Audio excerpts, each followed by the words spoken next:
So there's a white man that lived in several African countries, and he just wanted to give a commentary basically on how he was treated in these African countries versus how Africans are treated when they go to European countries. Let's go ahead and roll that. I've lived in 5 different countries in Africa. I've lived in Malawi, Botswana, Zambia, Morocco, and Nigeria. I've also traveled extensively in South Africa, Zimbabwe, Namibia, and Egypt.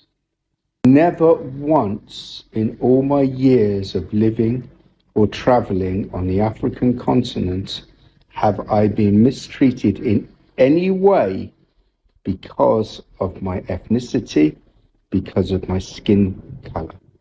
And this is in spite of the fact that I come from a country who are guilty for some of the worst colonial crimes ever inflicted throughout human history.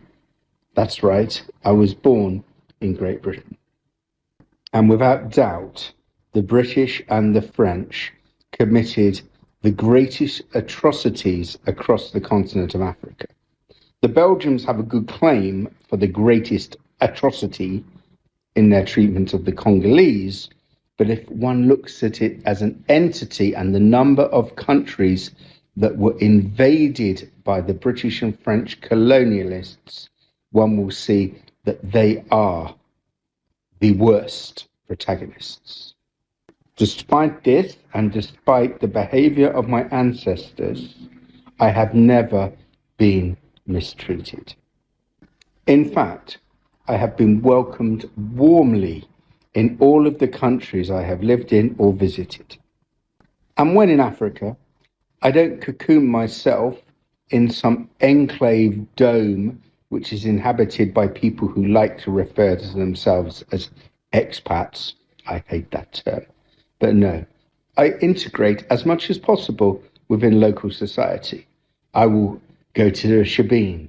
I will go to any compound and experience life as it is for people in the country where I am based. So whether that's in the village, whether it's in the township, whether it's in the local bar, I will integrate, I will mix, and I am always made welcome. Now contrast that with the way many Africans are treated when they choose to live in the United Kingdom or France or other parts of Europe. The difference is incredible. The everyday racism experienced by African people on the European continent is a crime against humanity. Now, there are different types of racism. The most obvious is the day-to-day experience that an African will have whilst living in parts of Europe. The name calling, the staring, the subtle discrimination.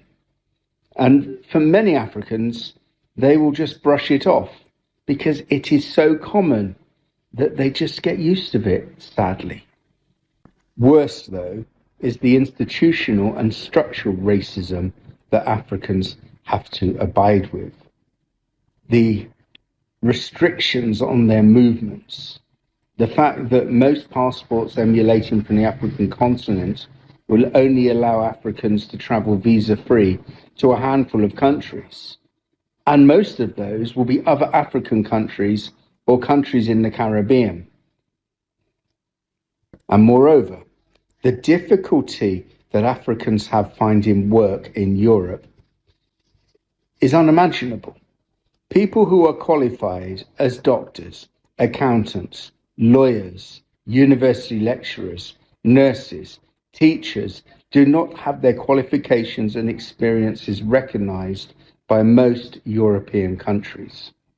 I know many people from Africa working in various parts of Europe as security guards or as care assistants when back home they had highly skilled professional jobs.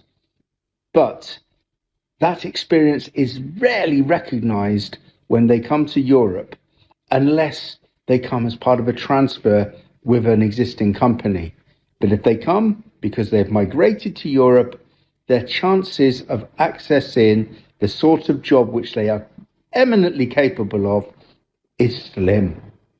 Now, if a black person was making this video, they would be quickly dismissed. They'd be dismissed as having an axe to grind or always trying to find problems. And again, that's part of racism. The fact that I can speak because of my white privilege means that I have a duty to do so, not because I'm married to an African woman or because I have many African friends, but because I like to think I'm a decent human being who appreciates the value in every person on our. I've seen it myself. White people are very comfortable in African countries. They be enjoying themselves. They be enjoying the food, the sun. They enjoy the beaches. Oh, they have a great time over there. And nobody really bothers them whatsoever. I've had white people tell me that African countries is way better to be at than European countries. White people have told me that over there. But yet, y'all try to tell my people that, and they want to fight you over it. That's why sometimes I don't say nothing to you no more. Because one thing that I'm not going to do is cast my pearls before no swine. I'm not doing it. I don't have the time, because I can take that time I'm casting my pearls to apply it to something else that's more positive and do what I need to do, right? Like I said, I'm not going to be pulling teeth with none of y'all for anything. I'd just rather get with a small group of people who think like I think on some things and have my own little small little group of people, and we just connect and do what we got to do. I think that's the best thing ever, because you're not going to take everybody with you no way, right? But we will sit up here and endure racism, white supremacy. You will endure being from the African continent. You're a doctor, and you go over there to the Western world. They don't even honor your education. Even they come to the United States, they make them go to school all over again. They don't see what they know or whatever. No. They make them go to school all over again, because they don't honor their hard work and being a doctor where they at. You understand? Or if they're a lawyer or whatever the case may be. That's wrong. Or if they're nurses or whatever. But yet, if they come over to their country, they honor in their school. That don't make any kind of sense. But yeah, this white gentleman can live in several African countries.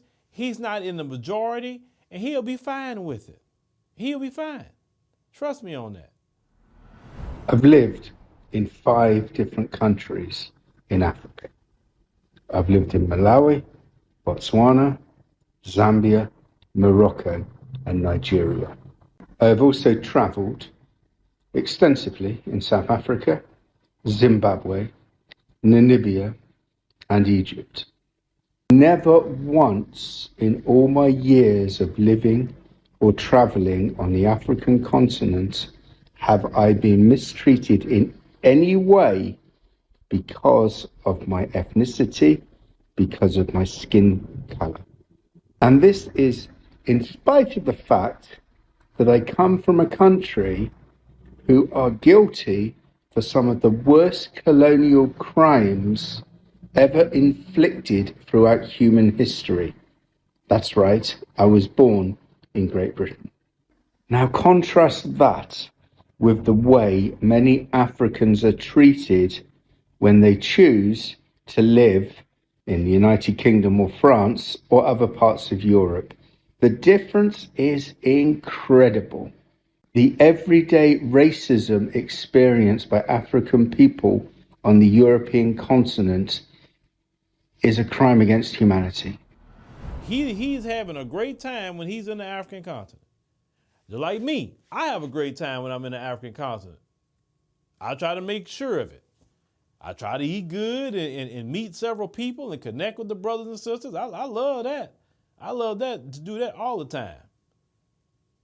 I say the way, eventually, how I want to do it is definitely start off with being there, 4 times a year at minimum.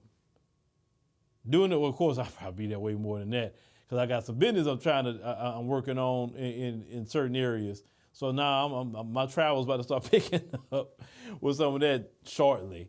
But they put up with all the racism instead of being in their homeland and just building that up and getting that to where it needs to be. You understand?